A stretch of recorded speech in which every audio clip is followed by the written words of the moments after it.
Hi, it's your coach Joe Lucas. Welcome to your Practice Powered Daily Coaching video for Wednesday, the 6th of November. Hey, let's continue our conversation around reviews. Now, there are some common mistakes that I have found, and they're kind of basic, but I think again, a lot of times success is in executing those bases.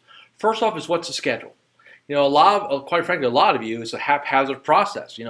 For some of you, you think in terms of annual reviews, and I'm not going to on this video get into A, B, C clients and tiering out, and there's different philosophies around that, and maybe at some point I'll share with you what mine is. But the bottom line, have a schedule.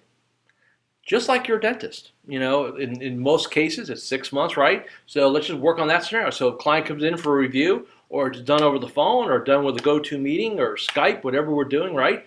That's over, they're scheduled for 6 months out. They can always change it, but it's in the book. It's in a slot, so to speak. So that's the first thing you want to do is really make sure that you have a process. Again, a schedule thing. The next element that I find a lot of advisors don't have is they really don't have what do we call a process, a protocol. They just kind of bring clients in and they work off of assumptions, which I find is, well, if somebody has some new assets, they'll bring it to me. If there's some new financial goals, they'll just articulate them. If they have some issues, they'll just enunciate them. And in some cases that's true, but in most cases it's not true. And then what you do is you kind of get in, you kind of bring out the big, pile of reports, right? You sit them down and you kind of show them the pie charts and the graphs. And now some of us are high tech, right? We'll splash that up on a monitor in the conference room, and I'm all for that. But if you miss certain elements of it, you're working what I call very myopically. You're just kind of looking at your view of the world here. And you've got to remember, and here's the analogy that I'll use. If you go to a doctor and you're there for your annual checkup, if a physician did this to you and say, well, hey, you were here last year, looking at your chart, looks pretty good, look about the same, maybe gain a few pounds, but I don't think it's anything to worry about. Hey, thanks for stopping in, see you next year.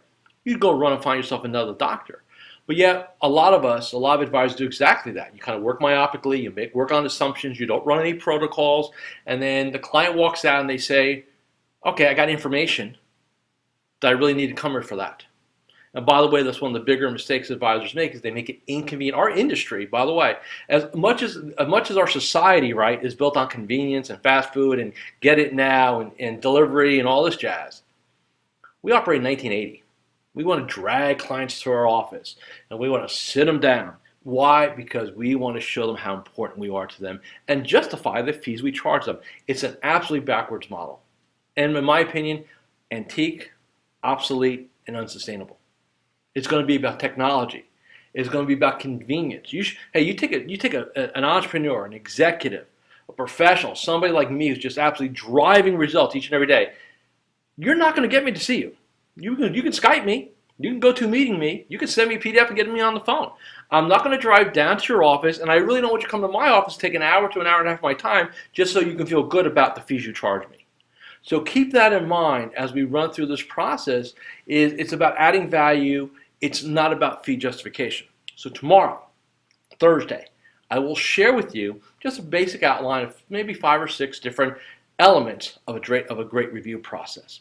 Have a great day today. I'll see you tomorrow.